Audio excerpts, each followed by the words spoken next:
వరుణ్ గారు. మీ లుక్ చూస్తుంటే 'ధ్రువ' సినిమాలో రామ్ చరణ్ గుర్తొస్తుంది నాకు.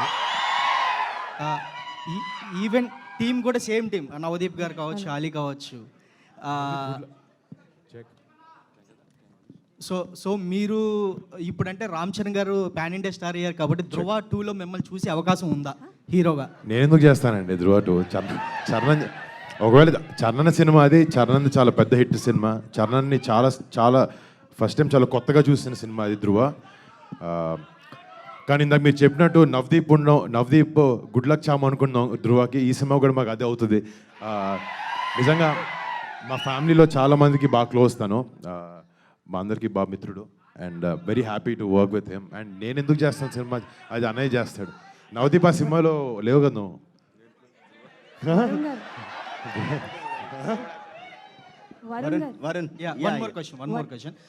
చిరంజీవి గారికి జెట్ ఫ్లైట్ ఉంది పర్సనల్గా. సో మీరు ఆ జెట్ ఫ్లైట్ ఎప్పుడైనా ఎక్కడం జరిగిందా? ఒకవేళ ఎక్కితే ఎప్పుడైనా డ్రైవ్ చేయాలనుకున్నారా? మీకెవరు చెప్పారండి? మీరు చూసారా?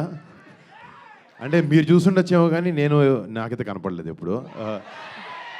వరుణ్ గారు. I don't know. మీరు చెప్పింది నాకు అసలు అర్థం కాలేదు. లేదా నాకు తెలిసి లేదు. వరుణ్ హియర్. హాయ్ అండి. హలో. హాయ్. ఇది చాలా అంటే దేశభక్తితో కూడిన సినిమా కదా. సో వ్యాలంటైన్ అనే టైటిల్ పెట్టడం వెనుక ఉద్దేశం ఏంటండి? What is the motto keeping the valentine? అంటే ఫిబ్రవరి అంటే ఇక్కడ మీరు అందరికీ 14 ఫెబ్ అన్న వెంటనే అమ్మాయి గ్రీటింగ్ కార్డు కొనాలి, బయటకు వెళ్ళాలి, పార్కులు తిరగాలి, థియేటర్కి రావాలని ఉంటుంది. బాస్ అప్పుడప్పుడు వ్యాలంటైన్ అంటే మన దేశం కూడా, మన దేశం మీద ఉండే ప్రేమ కూడా వ్యాలంటైన్. మా సినిమాలో ఈ వ్యాలంటైన్ అనేది దేశం మీద ఉండే ప్రేమ. అండ్ మీకు చెప్పినట్టు ఈ సినిమా ఏదైతే ఈవెంట్స్ మీద మేము ఆధారంగా ఈ సినిమా చేసామో, ఆ పుల్వామా అటాక్ అనేది 14 ఫిబ్రవరి 2019లో అయిందనమాట. సో అది ఆ రోజు వ్యాలంటైన్స్ డే, దాన్ని బ్లాక్ డేగా ప్రకటించారు.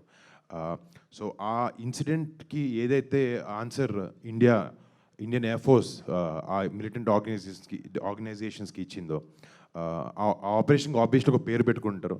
సో ఈ ఆపరేషన్ వ్యాలంటైన్ అనేది ఆ పుల్వామా అటాక్ చేసిన మిలిటెంట్స్కి మేము ఇచ్చే రిటర్న్ గిఫ్ట్.